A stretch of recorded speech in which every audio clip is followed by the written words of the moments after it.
প্রিয় দর্শক, আজকে আমি জানাবো আসলে একটা ছাগলকে কুকুর কামড়ালে কি করতে হবে। তো আমি আসছি এই ছাগলটাকে সকালবেলা কুকুর কামড় দিছে, হ্যাঁ, 11টার দিকে। আমি আসছি এখন প্রায় 1টার দিকে। তো কামড় দিছে হয়তো সম্ভবত এইখানে, হ্যাঁ। তো আপনারা মনে রাখবেন, একটা ছাগলকে কুকুর কামড়ালে লাস্ট স্টেপ হচ্ছে ভ্যাকসিন, হ্যাঁ।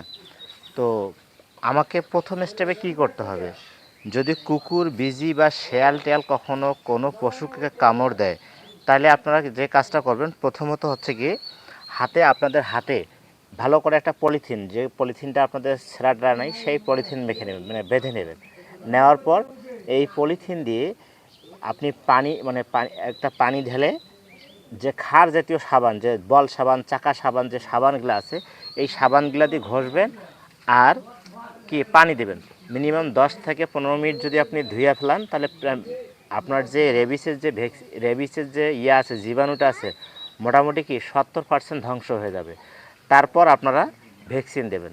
এবং ভ্যাকসিন দেওয়ার পর যে কাজটা আপনারা করবেন, যদি ক্ষতটা অনেক বেশি হয়, তাহলে আপনারা করবেন হচ্ছে কি, এখানে ভায়োটিন দেবেন এবং কিছু ব্যথানাশক ওষুধ ইউজ করবেন, হ্যাঁ, তাহলে ঠিক হয়ে যাবে। তবে মোট কথা হচ্ছে, কোনো পশুকে যদি শেয়াল, বিজি, কুকুর যাই কামড়াক না কেন, আপনি হাতের মধ্যে কি পলিথিন বেঁধে নিয়ে কি করবেন, আপনারা হচ্ছে এটাকে ভালোভাবে ঘষবেন, হ্যাঁ। আর সাবানটা, ক্ষার জাতীয় সাবান দিয়ে এটা ধুয়ে ফেলবেন। তাহলে আপনি যদি ধুয়ে ফেলেন, মোটামুটি কি 70% জীবাণু শেষ, হ্যাঁ। তারপরে আপনি ভ্যাকসিন দিবেন, তাহলে ভালো কাজ হবে। আরেকটা কথা হচ্ছে কি, যদি আপনি ভ্যাকসিন যে দিলেন, আপনাকে মনে রাখতে হবে, ভ্যাকসিন যদি মুখে কামড় দেয়, যদি কোনো ছাগল বা পশুর মুখে কামড় দেয়, তাহলে ভ্যাকসিনটা আরও দ্রুত দিতে হবে। যদি আপনার পিছনে দেয়, তাহলে একটু লেট হলেও কোনো সমস্যা, পিছনে যদি দেয় তাহলে লেট হলেও কিন্তু সমস্যা হবে না। যদি সামনে দেয়, তাহলে কিন্তু তাড়াতাড়ি দিতে হবে। কারণ হচ্ছে কি, এর হাইপোথ্যালামাসের সব, মানে জীবাণুটা যতক্ষণ পর্যন্ত হাইপোথ্যালামাস, মানে এই যে ব্রেনের মধ্যে না আসবে, ততক্ষণ কিন্তু কাজ করবে না। এই জন্য হচ্ছে আপনারা যখন ভ্যাকসিন দেবেন, যদি সামন দিক দিয়ে কামড় দেয়, তাহলে আরও দ্রুত দেবেন, হ্যাঁ।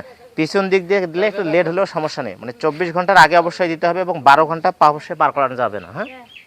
ঠিক আছে, তাহলে আপনি যত দ্রুত দেবেন তত ভালো কাজ হবে। এবং আপনার যাতে কোনো বাচ্চা বা কোনো ছেলে মেয়ে, বা আপনারা যারা পশুটাকে নাড়েন, তাদের যদি হাতে কোনো কাটা থাকে, মানে কাটা থাকে না, অনেক সময় তরকারি কাটতে কাটা যাবে, এমন সময় কাটা থাকে, এই পশুটাকে সাবধানতা অবলম্বন করে নাড়বেন, হ্যাঁ।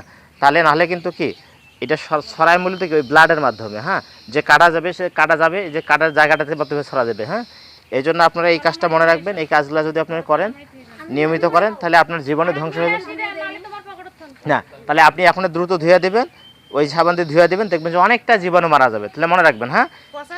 হ্যাঁ, পচা সাবান, মানে ক্ষার জাতীয় সাবান। এই ক্ষার জাতীয় সাবান দিয়ে যদি আপনি ধোন, তাহলে এর জীবাণুটা অনেকটাই ধ্বংস হয়ে যাবে, হ্যাঁ। তার মানে কি 70% জীবাণু ধ্বংস হয়ে যাবে মোটামুটি। আর যদি, মানে সব কুকুরের তো রেবিস থাকে না, তাই না, কিন্তু আমরা তো জানি না। এই জন্য আমরা ভ্যাকসিন দেবো পাশাপাশি। এবং মনে রাখতে হবে, ভ্যাকসিনের কিন্তু বিভিন্ন ভ্যাকসিনের বিভিন্ন ডোজ হয়। এই যে আমি আজকে একটা ডোজ দিলাম, আপনাকে 7 দিন পরে একটা দিতে হবে, আবার 14 দিন পরে একটা দিতে হবে, মানে কি 21 দিনের মধ্যে আপনাকে 3টা ডোজ দিতে হবে কিন্তু, হ্যাঁ, 3টা ডোজ দিতে হবে, ঠিক আছে।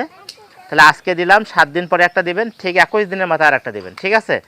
মোটামুটি 21 দিনের মধ্যে আপনি 3টা ডোজ কমপ্লিট করে দেবেন।